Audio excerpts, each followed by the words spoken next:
تاکہ لوگوں کو سمجھ آئے پوچھ کیا رہا ہے.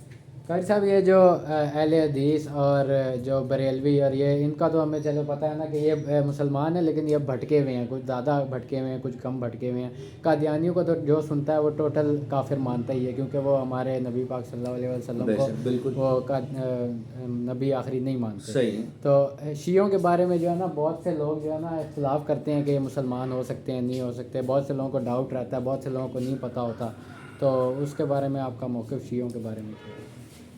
دیکھیے شیعوں کا مسئلہ بہت ڈفرینٹ ہے اور یہ قادیانیوں کے قریب قریب ہے. اور یہ قادیانیہ کا جو مسئلہ ہے یہ تو ابھی سمجھے 125 سال کی بات ہے. یہ زیادہ ہاں بہت زیادہ 150 سال کا فتنہ ہے یہ قادیانیت کا. 1906 میں تو جس سال مسلم لیگ بنی ہے اس سال مرزا غلام احمد قادیانی فوت ہوا ہے. تو شیعت کا مسئلہ جو ہے وہ حضرت حضرت عمر حضرت عثمان کے زمانے سے چل پڑا تھا, اور یہ اصل میں خارجیوں کی گود سے پیدا ہوئے. اہل تشیع خارجی کا وجود ابو بکر صدیق رضی اللہ تعالیٰ عنہ کے زمانے سے ہو گیا تھا. اس کا جو بانی ہے حضرت علامہ ابن جوزی کے مطابق تلبیس ابلیس میں انہوں نے لکھا ہے کہ خارجیوں کا بانی تھا ابو خویسرہ. ہاں, اور یہ جو ہے حضور صلی اللہ علیہ وسلم کے سامنے ایمان لایا اور یہ حضور صلی اللہ علیہ وسلم کے ساتھ یہ لڑا بھی ہے جنگوں میں. پھر اس نے ایک اعتراض کیا تھا مال غنیمت کی تقسیم کے موقع پہ. اس نے اعتراض کیا تھا کہ مجھے مال غنیمت جو میرا حق بنتا تھا, جو میں ڈیزرو کرتا تھا, وہ مجھے نہیں ملا. تو اس نے آپ صلی اللہ علیہ وسلم کے سامنے ایک احتجاج کیا تھا کہ مجھے اتنا ملا نہیں جتنا میں حق بنتا تھا, چونکہ منافق تھا, دل سے ایمان نہیں لایا تھا, منافق تھا. تو تھا بہادر دلیر آدمی تھا لیکن اندر سے ایمان نہیں تھا. تو وہ آدمی اس نے حضور صلی اللہ علیہ وسلم سے اعتراض کیا اور وہ جو اس کو جو ملا تھا وہ بھی اس نے اٹھا کے سامنے پھینکنے کے انداز میں ڈالا جو مال غنیمت میں ملا تھا. اس نے کہا کہ میرے ساتھ انصاف نہیں ہوا, آپ میرے ساتھ انصاف نہیں کر رہے ہیں, یہ کہا اس نے. آپ صلی اللہ علیہ وسلم کو بڑا دکھ ہوا. یہ ایک نبی کے لیے بہت بڑی بات ہے کہ کوئی اس کو کیا انصاف ہوا, یعنی اتنی معصوم ذات وما ينطق عن الهوى ان هو الا وحی یوحی علمہ شدید القوى, اس کا مظہر جو اللہ کی مرضی کے بغیر قدم نہیں رکھتا, اس پہ یہ الزام ڈالنا. تو آپ صلی اللہ علیہ وسلم نے فرمایا بڑا افسوس کے ساتھ کہ اگر اللہ کا نبی انصاف نہیں کرے گا تو کون انصاف کرے گا. اب پھر اس نے خار نکالا اور پھر بعد میں جتنے بھی فتنے پیدا ہوئے نا, حضرت علی کی شہادت, حضرت عمر کی شہادت, حضرت عثمان غنی کی شہادت, حضرت حسن کو زہر دینا, حضرت حسین کا واقعہ کربلا, پھر وہ جو اس کے بعد سلسلہ شروع ہوا, پھر اس کے بعد آج تک وہ سلسلہ چل رہا ہے. تو یہ تمام جو فرقے ہیں نا, باطل فرقے, 72 جہنمی ایک جنتی, آپ صلی اللہ علیہ وسلم نے فرمایا. تو یہ 72 فرقے ہیں نا گمراہ جہنمی, یہ اسلام کے فرقے ہیں. سارے فتنے اسی سے وجود میں آئے, خارجیوں سے. اگر خارجیوں کی ہسٹری آپ کو سمجھنا بہت ضروری ہے. خارجی یہ سب سے پہلا فرقہ ہے, سب سے پہلا وہ فرقہ جو اسلام سے خارج ہوا. تمام قیامت تک آنے والے فرقوں کی جو بنیاد ہے یہیں سے پڑی. اب اس کے اندر کلاسیفیکیشن ہے, تھوڑی درجہ بندی ہے کہ بعض دائرہ اسلام سے خارج ہو گئے ہیں, جیسے اسماعیلی ہیں, بوری ہیں, قادیانی ہیں, کرامتی ہیں, باطنی بھی یہ اسماعیلیوں کو ہی کہتے ہیں, جن کی سلطنت فاطمی رہی ہے. پھر یہ صفوی حکومت ایران میں دی اینڈ ہوا ہے جس کا خمینی کے ہاتھوں. تو یہ اب شیعہ بھی انہی کے بطن سے پیدا ہوئے ہیں. انہی کے شاگردوں میں اسی سلسلے سے ایک آدمی عبداللہ بن سبا پیدا ہوا, جس نے حضرت اہل بیت کی محبت کی آڑ میں, حضرت علی کی محبت کی آڑ میں اس فتنے کی بنیاد رکھی. اور پیچھے سے یہ انہی کے شاگرد ہیں, ابو الخویسرہ وغیرہ کے. عبداللہ بن سبا یہودی عالم تھا, اور پھر وہ بظاہر مسلمان ہوا, اور اس نے حضرت علی کے ساتھ اپنی جگہ بنائی. حضرت علی کے ساتھ اس کا اٹھنا بیٹھنا تھا, ان کے خواص میں شامل ہو گیا اور الٹی سیدھی باتیں، اس نے حدیثیں بھی بڑی گڑھی اور اسی سارے فتنوں کے پیچھے اس کا ہاتھ تھا۔ بعد میں جو فتنے ہوئے تو یہ لڑی وہی ہے خارجیوں کی۔ تو اب جہاں تک آپ نے بات پوچھی ہے نا کہ شیعوں کا جو معاملہ ہے، تو شیعوں میں ہمارا جو ہے نا اصولی اختلاف ہے، فروعی اور ضمنی اختلاف نہیں ہے، ہمارا اصولی اور قطعی اختلاف ہے۔ چونکہ ان کے یہاں جیسے علامہ یعقوب کلینی نے لکھا ہے کہ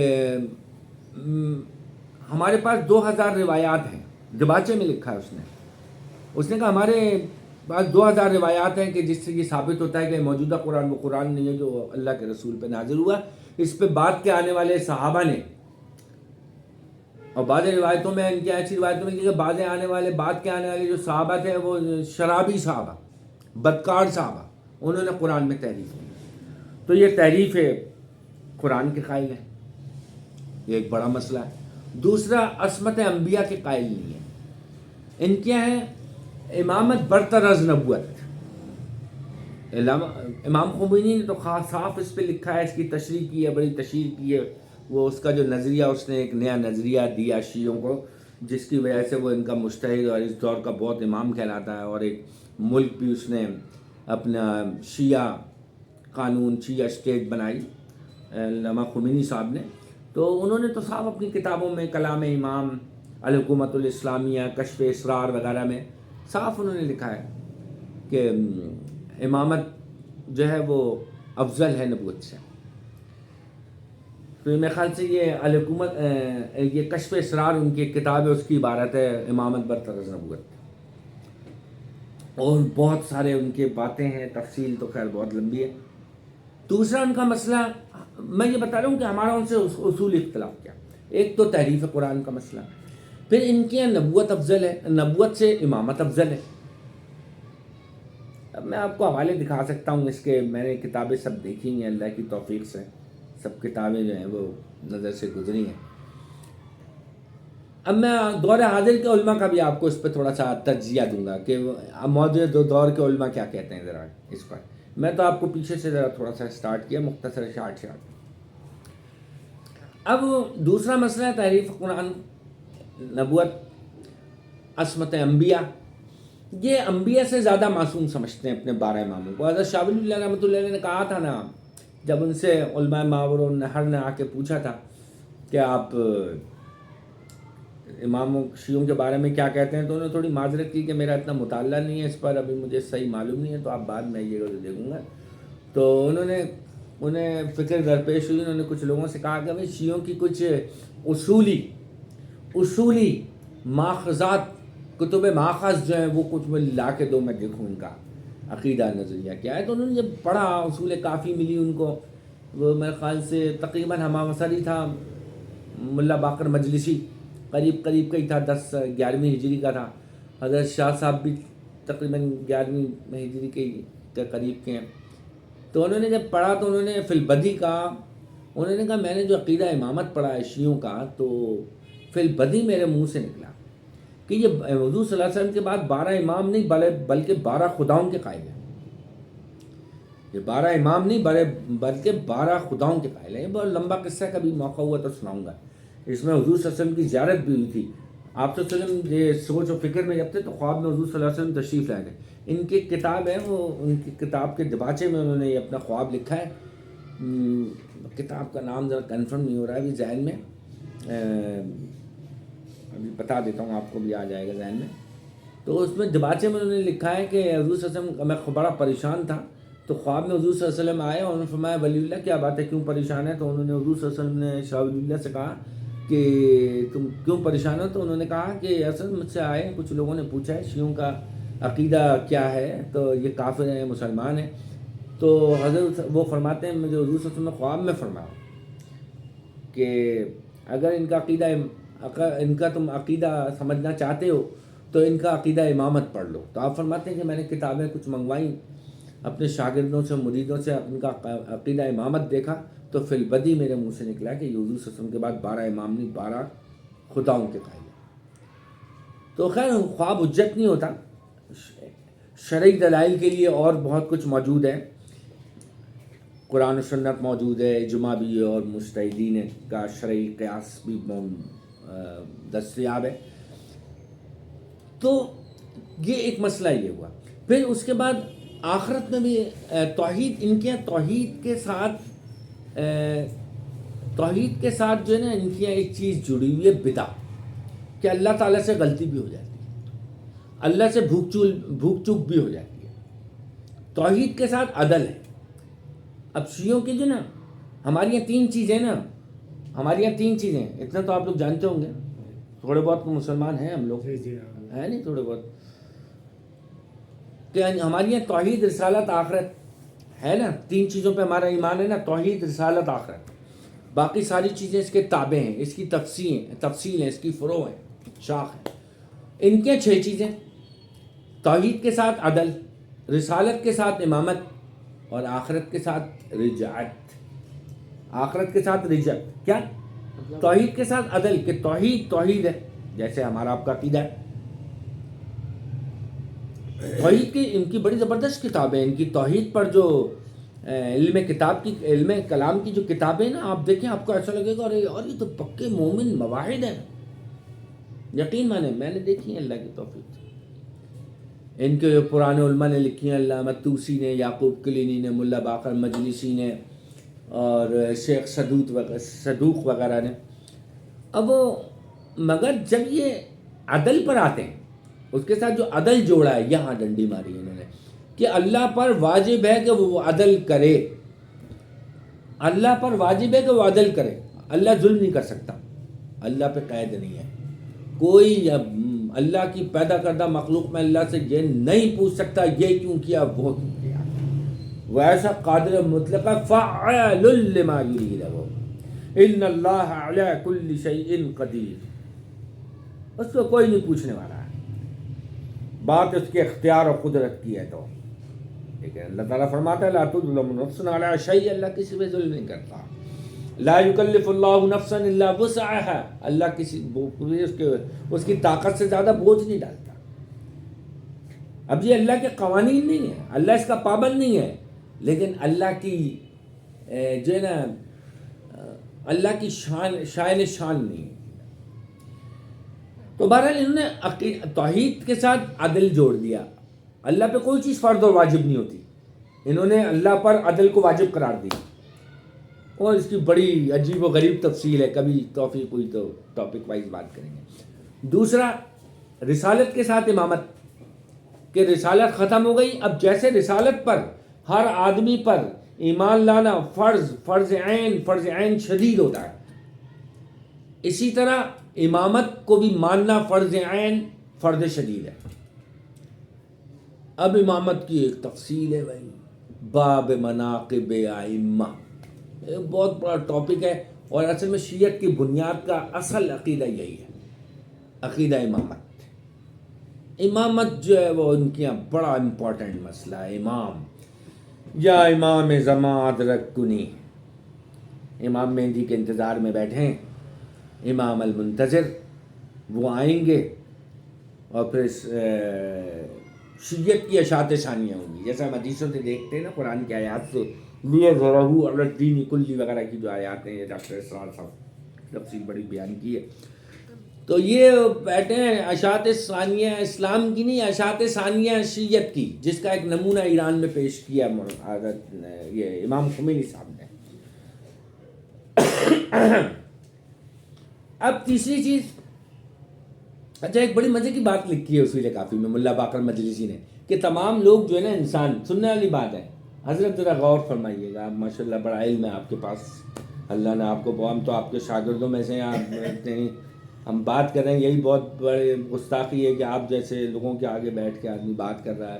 اللہ معاف کرے، بس تو کوئی غلطی ہو تو اصلاح فرمائیے گا. بہت بڑا عالم ہمارے ماشاءاللہ فارغ التحصیل ہے. تو امامت کے بارے میں ملا باقر مجلسی نے لکھا ہے کہ ایک روایت میں آتا ہے کہ تمام لوگ جو ہے نا وہ اپنی ماؤں کی اور شرمگاہوں سے پیدا ہوئے ہیں، اور ہمارے امام جو ہیں وہ اپنی ماؤں کی رانوں سے پیدا ہوئے ہیں.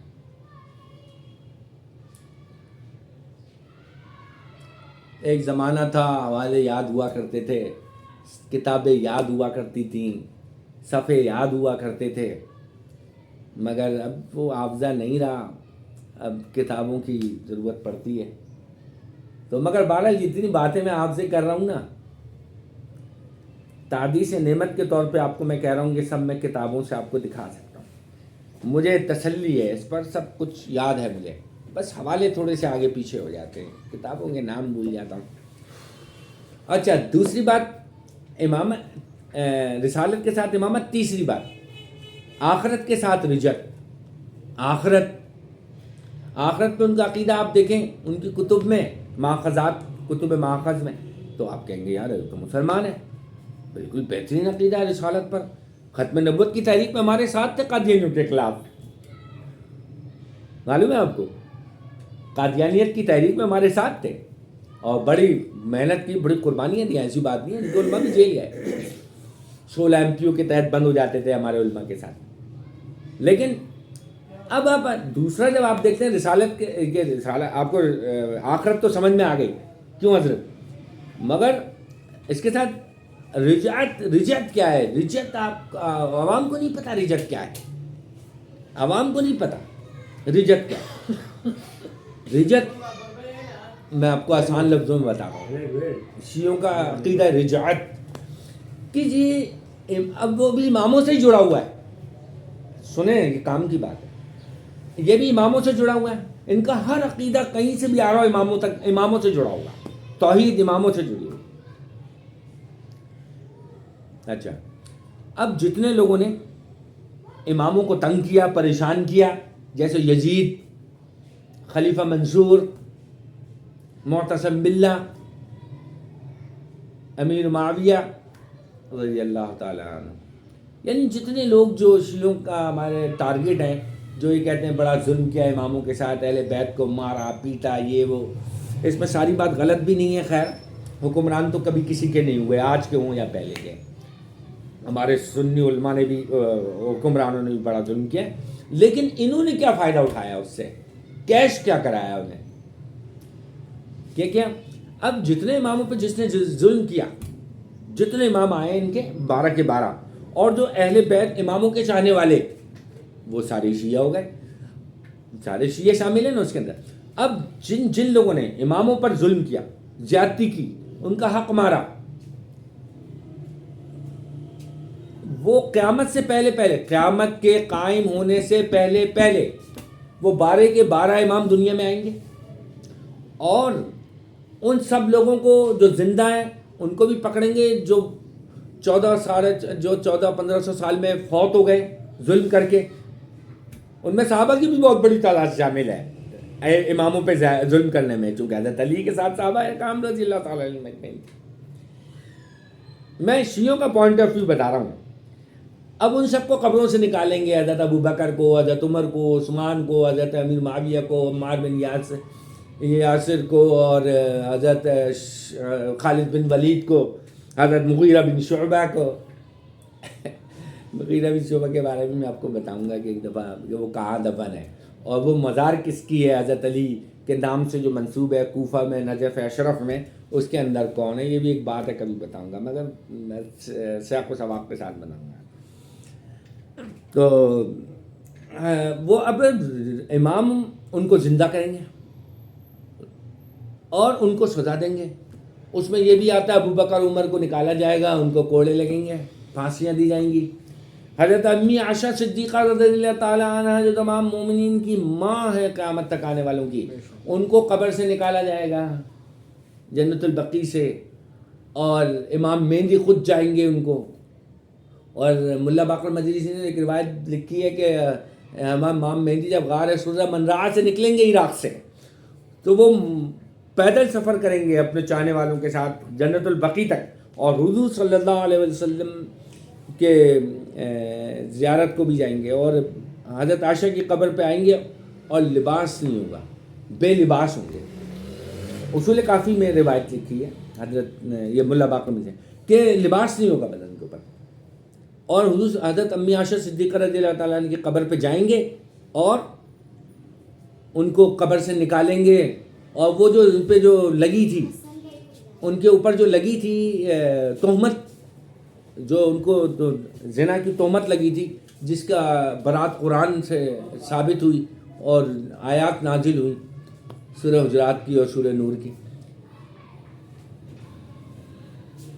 وہ ابھی تک حضرت امی عائشہ مجرم ہے اہل تشیع کے نزدیک۔ وہ حضرت امام مہدی آ کے سزا دیں گے 12ویں امام، اور قبر سے نکالیں گے اور ان کو کوڑے لگائیں گے، سنسار کریں گے، نعوذ باللہ من ذالک۔ تو یہ عقیدہ رجت ہے کہ جتنے دنیا میں جن لوگوں نے اماموں کے ساتھ زیادتی کی ہے ان سب کو زندہ کیا جائے گا اور سزائیں دی جائیں گی قیامت سے پہلے۔ وہ قیامت میں تو جو کچھ ہوگا وہ ہوگا۔ تو یہ ان کا عقیدہ ہے کہ توحید اور عدل، رسالت اور آخرت اور امامت، اور رسالت اور امامت، آخرت اور رجعت، یہ ان کا عقیدہ ہے جو مختصر میں نے تعارفاً عرض کیا۔ تو ہمارے ہاں بہت بڑا بعد اور فاصلہ ہے اہل سنت اور اہل تشیع کے لیے۔ ان کی نہ کبھی بنی، نہ بنے گی، نہ بن سکتی ہے، اور اگر جو تھوڑی بہت بنی ہوئی نظر آئی کبھی تو وہ کوئی اتنی پائیدار نہیں ہوئی۔ آج بھی لوگ کام کر رہے ہیں اتحاد بین المسلمین کے نام سے، میں بچپن سے تحریکیں دیکھ رہا ہوں، اب وہ ساری بنیاد اس کی تقیہ پر ہوتی ہے۔ کچھ مخلص بھی ہوں گے، میں بدگمانی نہیں کرتا، شاید شیعوں میں کوئی مخلص علماء بھی ہوں، تو بہرحال ایک علامہ طباطبائی کو میں جانتا ہوں، ہے تو وہ راسخ العقیدہ اہل تشیع، لیکن بہرحال ان کی ایک کتاب میری نظر سے گزری ہے، میرے پاس ابھی بھی موجود ہے، اس کتاب کا نام ہے اصل اصول شیعہ، میرے پاس موجود ہے وہ کتاب، فارسی میں، اردو ٹرانسلیٹ ہے۔ اس میں انہوں نے شیعوں سے درخواست کی ہے، بہت شیعوں کو سمجھایا ہے ایک باب میں کہ شیعوں کو صحابہ کی توہین سے بچنا چاہیے، صحابہ کی توہین اچھی بات نہیں ہے، اور یہ اس سے ہمارے اہل سنت بھائیوں کی دل آزاری ہوتی ہے۔ اب وہ نیت ان کی جانب، انہوں نے بہرحال میں نے تو حسن ظنی رکھا، چلو شیعوں میں ایک عالم ہے، اور بھی ہیں کچھ عالم گزرے ہیں، بس ڈر یہی لگتا ہے کہ وہ تقیہ کی بنیاد پر نہ ہو۔ تو بہرحال ہمارا اسلام تو ہم کو اعتماد کرنا سکھاتا ہے۔ تو یہ بہت فرق ہے اہل تشیع میں اور ہمارے درمیان میں، کافی فرق ہے۔ اب کبھی اس پہ تفصیل سے بتاؤں گا۔ اب فرق کا مطلب یہ نہیں ہے کہ ہم انہیں ماریں، وہ ہمیں ماریں، ہم انہیں کافر کافر کہتے رہیں اور اس پہ لڑائی ہو، دنگے ہوں، فساد ہوں۔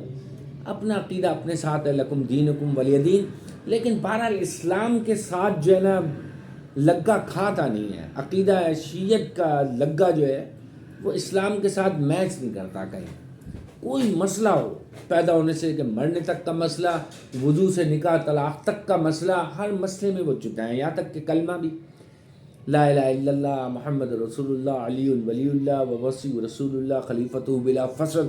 ابھی تو ایران والوں نے ایک اور چیز ہے، اس کے اندر امام خمینی حجت اللہ ایک 7واں بھی ایک ٹوٹا ایڈ کیا ہے اس کے اندر۔ پر اللہ تعالیٰ ہمیں بھی ہدایت دے، ہمارے شیعہ بھائیوں کو بھی ہدایت دے ان کو۔ میں ایک نظریہ بتانا چاہ رہا تھا، آخر میں ایک چھوٹی سی بات کر کے بات ختم کرتا ہوں میں، کہ ہمارے آج شیعہ، جتنی بات میں نے ابھی کی ہے نا آپ کے سامنے، اتنی بات بھی ہمارے یعنی وہ ویڈیو جو آن لائن جانی ہے، لوگوں نے دیکھنی ہے، اس میں ایسی باتیں نہیں کریں گے، ڈرتے ہیں تھوڑا کہ لوگ کیا کہیں گے، پھر ہمیں کہیں گے فرقہ واریت پھیلا رہے ہو، یہ وہ۔ اور یہ فرقہ واریت کا بھی ایک کانسیپٹ جو ہے نا، یہ بھی ذرا اس کا کھل کے بیان کرنے کی ضرورت ہے کہ فرقہ واریت کیا ہے۔ کیا ایک جنتی فرقہ، اس کا ذکر کرنا بھی فرقہ واریت ہے؟ پھر اس ایک جنتی فرقے کو پہچاننے کے لیے 72 فرقوں کی انویسٹیگیشن، سرچنگ، تحقیق، کیا یہ بھی فرقہ واریت ہے؟ اور یہ بھی ایک ذرا تھوڑا سا تفصیل طلب ہے کہ میں دل چاہتا ہے میرا اس پہ بھی ایک دفعہ بات کریں کہ فرقہ واریت ہے کیا، فرقہ ہوتا کیا ہے، فرقے کی تعریف کیا ہے، اور دین کی تعریف کیا ہے، دین، مذہب، مسلک، مشرب، فرقہ، پارٹی، گروہ، اس کی تعریفیں ہیں، یہ تعریف جاننے کی ضرورت ہے۔ اس میں لوگ بہت افراد و تفرید کا شکار ہیں، جیسے لوگ قوم، نسب، نسل، کیا سمجھے، ذات پات، اس کی ڈیفینیشن کو نہیں جانتے۔ ایک آدمی کہتا ہے میں پٹھان قوم سے ہوں، اور کہتے ہیں میں پنجابی قوم ہے یہ ہماری، حالانکہ قوم تو دین سے ہوتی ہے۔ قوم جو ہے نا وہ دین سے بنتی ہے، اور مذہب جو ہے وہ فقہ کا موضوع ہے، مجتہدین کتابیں۔ تو باہر اس پہ بات کریں گے کبھی کھل کے ترتیب سے۔ آج تو میں نے بکھری سی باتیں کی ہیں ذرا آپ کے سوالات کی روشنی میں، ٹھیک ہے۔ وآخر دعوانا الحمدللہ رب العالمین۔